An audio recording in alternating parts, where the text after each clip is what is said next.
ఉత్కంఠకు తెరపడింది. మరాఠా ప్రజలు హిందూ ఐక్యతను చూపించారు. మరాఠాలోని తెలుగు ప్రజలు కమలానికి పట్టం కట్టారు. దేశ భవిష్యత్తును నిర్ణయించే ఎన్నికలుగా భావించిన మహారాష్ట్ర, జార్ఖండ్ ఎన్నికల ఫలితాలు రక్తి కట్టించాయి. క్షణం క్షణం నరాలు తెగేలా ఫలితాలు వెలువడ్డాయి. మహారాష్ట్రలో ముందు నుంచి ఎన్డీఏ కూటమి ముందంజలో ఉండగా, జార్ఖండ్లో మాత్రం రౌండ్ కి ట్రెండ్స్ మారుతూ అభ్యర్థుల గుండెల్లో రైలు పరిగెత్తించాయి. ఎట్టకేలకు మహారాష్ట్ర మరాఠీలు బీజేపీ నేతృత్వంలోని కూటమికి, జార్ఖండ్లో జేఎంఎం నేతృత్వంలోని కాంగ్రెస్ కూటమికి పట్టం కట్టారని చెప్పవచ్చు.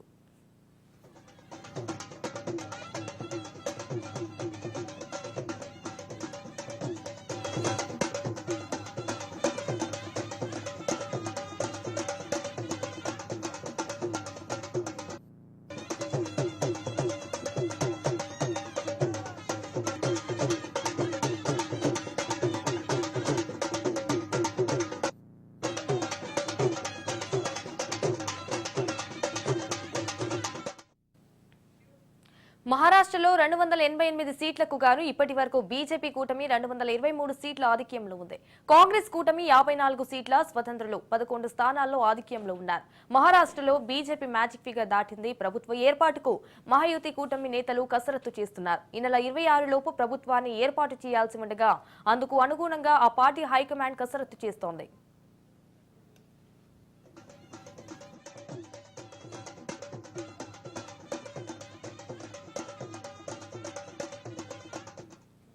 అటు జార్ఖండ్ లో కాంగ్రెస్ 51 స్థానాల్లో ఆధిక్యంలో కొనసాగుతుండగా, బీజేపీ 29 స్థానాలు, ఇతరులు 1 స్థానాల్లో ఆధిక్యంలో ఉన్నారు. జార్ఖండ్ లో జేఎంఎం కూటమికి మెజారిటీ ఇచ్చారు. మొత్తం 88 స్థానాలకు గాను ప్రభుత్వ ఏర్పాటుకు 41 సీట్లు కావాల్సి ఉండగా, కాంగ్రెస్ 50 స్థానాల్లో ఆధిక్యంలో కొనసాగుతోంది. ఎగ్జిట్ పోల్స్ అంచనాలను జార్ఖండ్ ఫలితాలు తారుమారు చేశాయి. జేఎంఎం కు జార్ఖండ్ ప్రజలు మద్దతుగా నిలిచారని చెప్పవచ్చు. ప్రభుత్వ వ్యతిరేకతను బీజేపీ తమ వైపు తిప్పుకోవడంలో విఫలమైందని చెప్పాలి.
అటు జార్ఖండ్ లో కాంగ్రెస్ 57 స్థానాల్లో ఆధిక్యంలో కొనసాగుతుండగా, బీజేపీ 29 స్థానాలు, ఇతరులు 1 స్థానాల్లో ఆధిక్యంలో ఉన్నారు. జార్ఖండ్ లో జేఎంఎం కూటమికి మెజార్టీ ఇచ్చారు. మొత్తం 88 స్థానాలకు గాను ఇటు ప్రభుత్వ ఏర్పాటుకు 41 సీట్లు కావాల్సి ఉండగా, ఇటు కాంగ్రెస్ 50 స్థానాల్లో ఆధిక్యంలో కొనసాగుతోంది. అయితే ఎగ్జిట్ పోల్స్ అంచనాలను జార్ఖండ్ ఫలితాలు తారుమారు చేశాయి.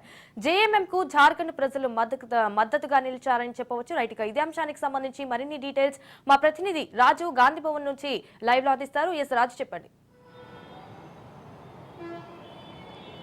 సంజన, జార్ఖండ్లో ఇండియా కూటమిదే మరోసారి అధికారం చేపట్టబోతా ఉంది. అక్కడ జేఎంఎం నేతృత్వంలోని ఇండియా కూటమి ప్రభుత్వాన్ని ఏర్పాటు చేయబోతా ఉంది. ఇప్పటికే ట్రెండ్స్ అన్ని క్లియర్ కట్గా మ్యాజిక్ ఫిగర్కు దాటి వాళ్ళందరూ కూడా, అభ్యర్థులందరూ కూడా ముందంజలో ఉన్నారు.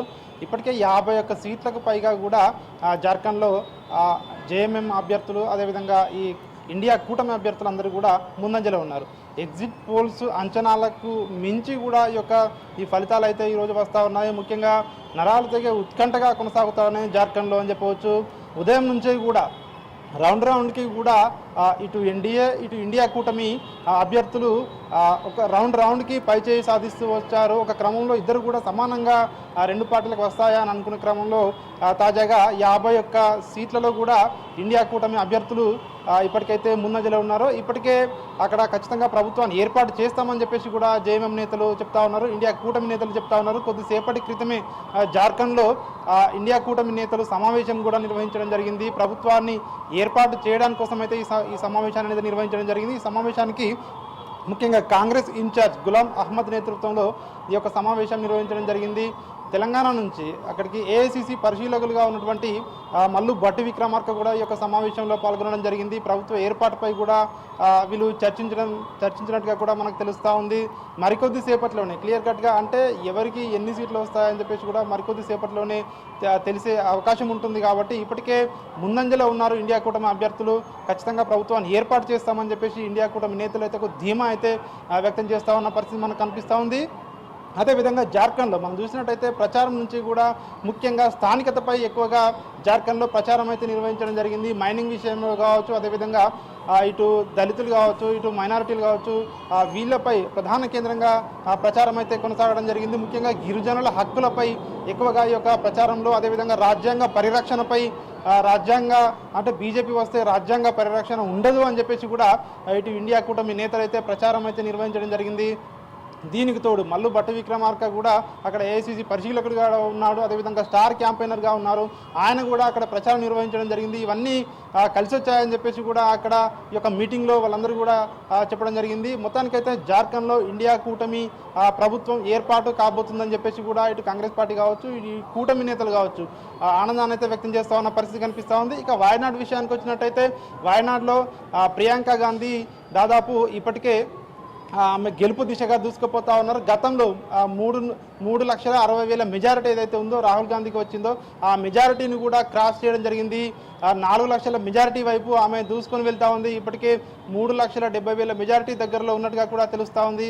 మొత్తానికి అంటే మహారాష్ట్రలో ఇటు ఇండియా కూటమికి ఆశించినన్ని స్థానాలు రాలేదు. ఖచ్చితంగా అక్కడ వీళ్ళందరూ కూడా పార్టీ అయితే అంటే శ్రేణులు అయితే కొంచెం నిరుత్సాహంతో ఉన్నారు. అయినప్పటికీ ఇటు జార్ఖండ్ కావచ్చు, అదేవిధంగా ఇటు వాయనాడ్ కావచ్చు, ఈ రెండు చోట్ల కూడా కాంగ్రెస్ పార్టీ ఖచ్చితంగా అధికారంలోకి వస్తూ ఉంది. కాబట్టి సో ఖచ్చితంగా కాంగ్రెస్ శ్రేణులు కావచ్చు మొత్తానికైతే ఒకంత అంటే సంతోషంగానే ఉన్నట్టుగా కూడా అయితే మనకు తెలుస్తూ ఉంది. Sanjana, right, thank you for the updates Raju.